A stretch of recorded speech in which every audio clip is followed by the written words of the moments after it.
even if you haven't got somebody to love, says Sharon in Croydon, as long as you've got something to do, that gives you life purpose. Couldn't have said it better myself. Nick in Cheltenham, do you understand why somebody as successful as Lewis Hamilton can wrestle with the meaning and the purpose of his life? Absolutely, I do. I mean, I will admit, obviously, I'm a massive Formula One fan, so I do have perhaps a more intimate understanding or a knowledge because I've read books and found out more. But I mean, he is obviously, particularly through Instagram and things, he has been bombarded with people who go on about his private planes and the lifestyle that he leads with the rich and famous. But if you actually start at the formative years, which is where most people develop their character, Lewis's parents separated when he was only 2 years old. He lived with his mother and his half-sisters. He was brought up in Stevenage. He was one of the first sort of mixed race, and it is indeed the first black, Formula One racing driver. He suffered a hell of a lot of racist abuse, not dissimilar to what's happening on the football field at the moment. And he had come from some very humble beginnings. So to then be shot up in the ranks, and it was through his choice. I mean, he literally begged at the age of sort of 6, 8 years old to go to Ron Dennis and say, I want to be signed, I want to be in your team.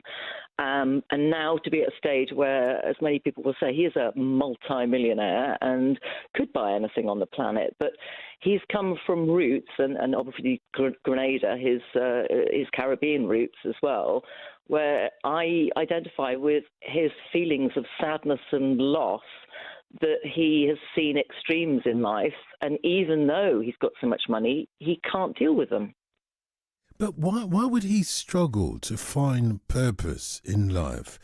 It seems on the surface, despite what you've said, that his life has had a purpose and he is fulfilled. Or is he seeking further that's exactly the point, Dawson. I think you've got it absolutely on the head there. If, particularly at a younger age, let's look at somebody like Gaza, Amy Winehouse. Let's look at lots of people who have found fame at an early age. Perhaps they're propelled into fame far too quickly. I was mentioning to Mel about Abraham Lincoln, way before we even looked at depression or melancholia, as it was called.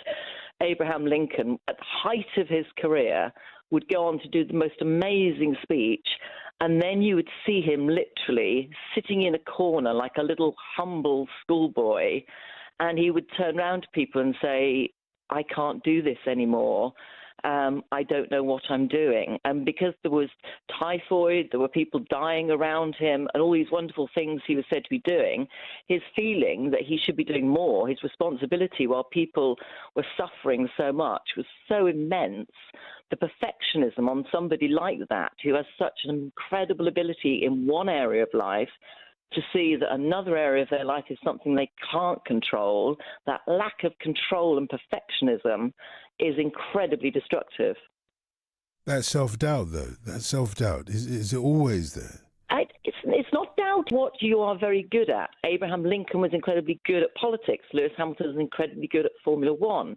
But if you read what Lewis said, it's not just his Formula One that is making him feel he needs to take a step back. It's the fact that he doesn't have any control over the other areas of life where he's seeing some shocking, horrible things happen.